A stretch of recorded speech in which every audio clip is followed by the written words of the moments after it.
हम फैक्टोरियल की बात करेंगे। तो फैक्टोरियल क्या होता है? कोई भी नंबर अगर दिया हुआ है उसको क्या करना है, एक एक उससे कम वाले नंबर को मतलब डिसेंडिंग ऑर्डर में मल्टीप्लाई करके 1 तक मल्टीप्लाई करना है, और जो भी वो मल्टीप्लिकेशन में जो वैल्यू आएगा वो होता है किसी भी नंबर का फैक्टोरियल। तो अब जैसे देखो यहाँ पे 5 है, इसको उसके डिसेंडिंग नंबर से मल्टीप्लाई करो कहाँ तक? 1 तक।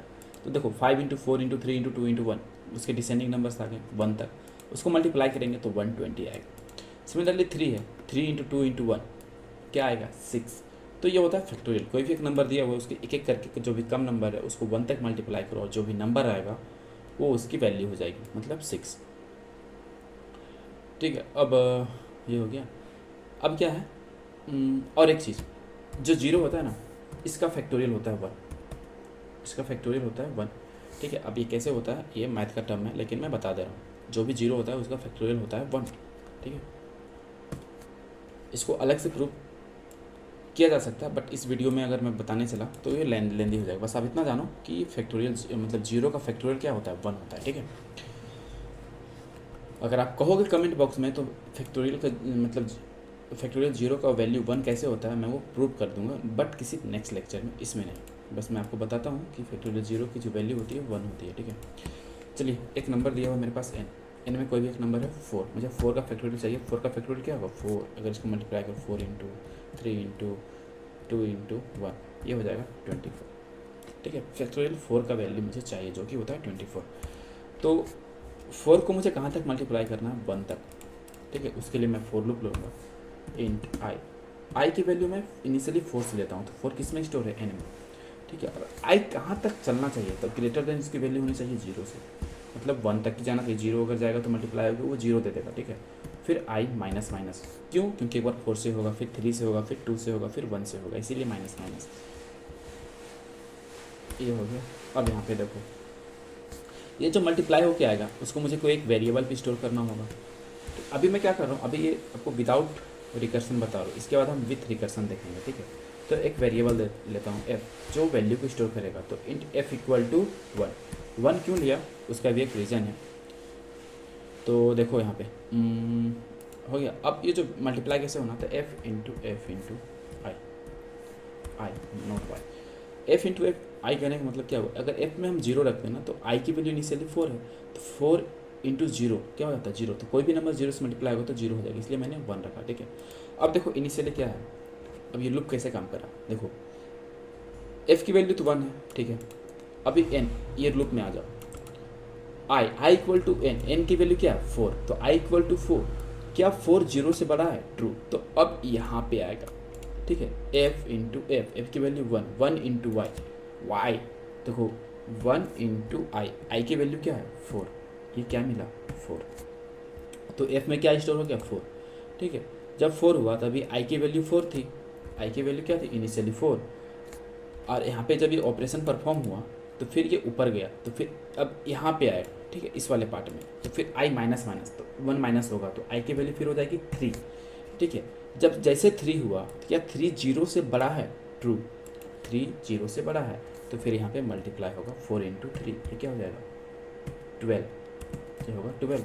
तो अभी f में क्या स्टोर है? 12।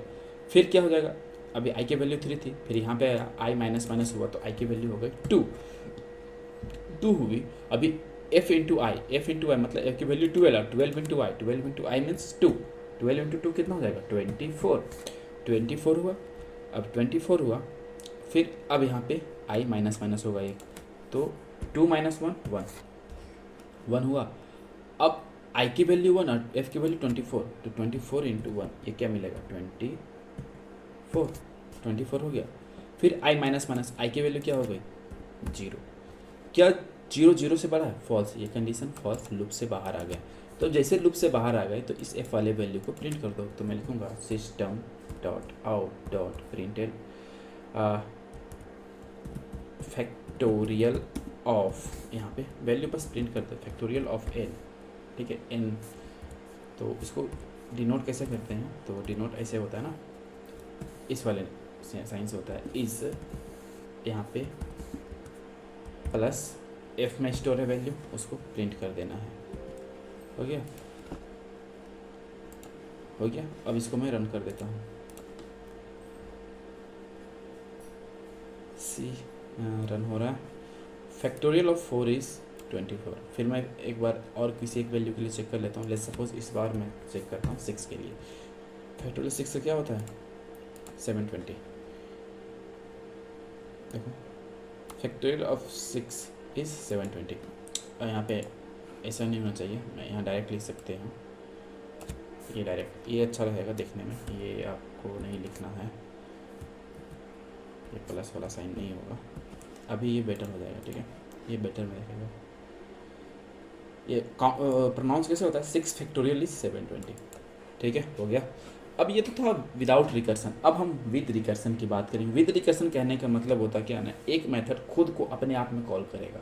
ठीक है, अब उसी मेथड के अंदर जैसे मान लो यहाँ पे ये मेन मेथड है ना, ये मेन मेथड है। किसी एक पॉइंट पे ये मेन मेथड क्या होता है, किसी एक लाइन ऑफ कोड में खुद ही अपने बॉडी में खुद अपने आप को कॉल कर लेता, तो वो हो जाता क्या रिकर्सन। तो अभी हम उसको देखेंगे। तो मैं क्या करता हूँ, ये नंबर मैंने ले लिया है, ठीक है, नंबर अभी मैं 6 ही रखता हूँ और f की वैल्यू ये ठीक है। और फिर अभी क्या करना है, एक फॉर लूप को मैं यहाँ से उड़ा देता हूँ। ठीक है, फॉर लूप मैंने हटा दिया। मैंने कहा मेथड को कॉल करना है, ठीक है, मेथड कॉल करना है। तो अभी फ़िलहाल मैं इस f को भी हटा देता हूँ यहाँ से। अरे नहीं भाई, स्क्रीनशॉट नहीं लेना है, f को भी हटा देता हूँ। ठीक है, ज़रूरत होगा तो मैं ले आऊँगा। ठीक है, अब क्या करना है, अच्छा f को रख लेता हूँ क्योंकि चलो अभी एक नंबर, अरे नहीं भाई यहाँ से आगे यहाँ टैब जाओ, क्यों हो रहा है ऐसा, एंटर मारा। ठीक है, देखो एक मैं मेथड बनाता हूँ फैक्टोरियल, FACTORIAL, फैक्टोरियल स्पेलिंग सही ना, फैक्टोरियल। अभी क्या लेगा, इस n को लेगा। ठीक है, अब ये जो मेथड है ना, फैक्टोरियल नाम का मेथड अभी हमने बनाया नहीं, बस इसको डिक्लेयर करा है यहाँ पे, इसको डिफाइन करना बाकी है। ये क्या करेगा, इस नंबर को लेगा इंटीजर टाइप का और मुझे उसका फैक्टोरियल देगा। तो फैक्टोरियल का क्या आएगा, एक इंटीजर टाइप का ही आएगा ना। तो मैं इंट f में वो फैक्टोरियल स्टोर हो जाएगा। ठीक है, जब वो फैक्टोरियल f में स्टोर होगा तो उसको हम प्रिंट कर देंगे, system dot out dot print, और यहाँ पे लिख देंगे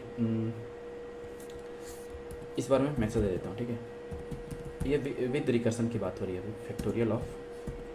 फैक्टोरियल ऑफ किस में, वैल्यू किस में है, n में। ठीक है, इज, अब वो वैल्यू किस में स्टोर होगा, किस में, f में ना। ठीक है, अब देखो अभी हमने बस सिंपल सा काम करा। सिंपल सा काम क्या करा कि नंबर लिया, उसको एक मेथड में दे दिया। अब इस मेथड का काम है उसका फैक्टोरियल फाइंड आउट करना, और जब फैक्टोरियल फाइंड आउट होगा उसको f में असाइन कर देगा और उस फैक्टोरियल को हम यहाँ पे फिर प्रिंट कर देगा। ठीक है, लेकिन अभी तक क्या हुआ, हमने बस इस मेथड को डिक्लेयर किया, क्रिएट नहीं किया। चलिए इसको क्रिएट कर लेते हैं। ठीक है, ये क्रिएट हो गया मेथड। देखो ये मेथड क्या कर रहा था, एक इंटीजर टाइप का वैल्यू रिटर्न कर रहा था। तो आप देखो यहाँ पे इंटीजर टाइप का वैल्यू मतलब रिटर्न टाइप हो गया, और एक नंबर ले रहा था इंटीजर टाइप का। तो यहाँ पे देखो पैरामीटर आ गया एक इंटीजर टाइप का। ठीक है, अब इस मेथड में काम करना है। हमने कहा था शुरू में कि मान लो अभी तो यहाँ पे 6 है, मान लो अगर 0 आता है तो उसका तो फैक्टोरियल क्या होता है, 1 होता है। ठीक है, तो मान लो अगर यूज़र 0 एंटर करता है तो उसके लिए हमें क्या करना है, इफ़, यहाँ पे देखो इफ़ जो नंबर आ रहा है, इफ़ n इक्वल टू 0, तो हमने कहा था उसका फैक्टोरियल क्या होता है, 1 होता है। सिंपल सा बात है। एल्स अगर वो 0 नहीं रहा तो क्या होगा, अब यहाँ पे देखो हम बात कर रहे हैं, यहाँ पे मेन लॉजिक इंप्लीमेंट होगा किसका, यहाँ पे मेन लॉजिक होगा एल्स वाले पार्ट में आपका रिकर्सन का। तो कहो रिटर्न करो n, देखो n इंटू, यहाँ पे अब क्या करना है, n इंटू, ठीक है, फैक्टोरियल n माइनस 1। अब देखो ये हो क्या रहा है, यहाँ पे रिकर्सन हो गया। रिकर्सन हुआ तो ये मैंने इंटेलिजेंट आईडी यूज कर रहा हूँ, तो यहाँ पे देखो ये साइन भी आ गया जो बताता है रिकर्सिव कॉल मीन्स इस लाइन पे यही मेथड दोबारा कॉल हो जा रहा है। कैसे, अब देखो लेट्स सपोज n की वैल्यू क्या है, 6 है, 6 आया तो इफ वाला पार्ट तो एग्जीक्यूट नहीं हुआ क्योंकि n की वैल्यू 0 नहीं है, तो वो एल्स वाले पार्ट में आएगा। ठीक है, एल्स वाले पार्ट में आएगा। तो यहाँ पे क्या है, देखो रिटर्न होगा, रिटर्न n की वैल्यू क्या है, 6 इंटू फिर ये फैक्टोरियल n माइनस 1, फिर ये क्या होगा, n माइनस 1 मतलब 5, फिर इस मेथड को कॉल करेगा। मेथड कॉल हुआ, यहाँ पे मेथड कॉल हुआ, फिर ये यहाँ पे आया, ये एल्स वाला इफ वाला पार्ट नहीं चलेगा, फिर एल्स में आएगा। एन की वैल्यू इस बार 5 हो गई, ठीक है। और यहाँ पे क्या हो गया 4, फिर ये चलेगा, फिर यहाँ पे आएगा 4, फिर इसी तरीके से 3 इंटू 2 इंटू 1, ठीक है। जीरो नहीं, जीरो जाएगा तो फिर ये रिटर्न हो जाएगा, ठीक है। तो ये 1 तक गया, अब ये 1 तक जाएगा तो ये रिटर्न क्या करेगा 720। अब इसको हम रन करके देख लेते हैं, ठीक है। लेट्स सपोज रन 720 आना चाहिए। देखो फैक्टोरियल ऑफ 6 इज 720। अब अगर हम यहाँ पे 0 पास कर दें, वो जब 0 हुआ होगा ना, एन की वैल्यू जब यहाँ पे 0 हुई होगी ना, तो ये वाला पार्ट रिटर्न करेगा, ठीक है। ये 0 मैंने डाल दिया, फिर से रन कर देता हूँ। Factorial of 0 is 1। तो इस तरीके से कुछ भी प्रोग्राम फैक्टोरियल का है।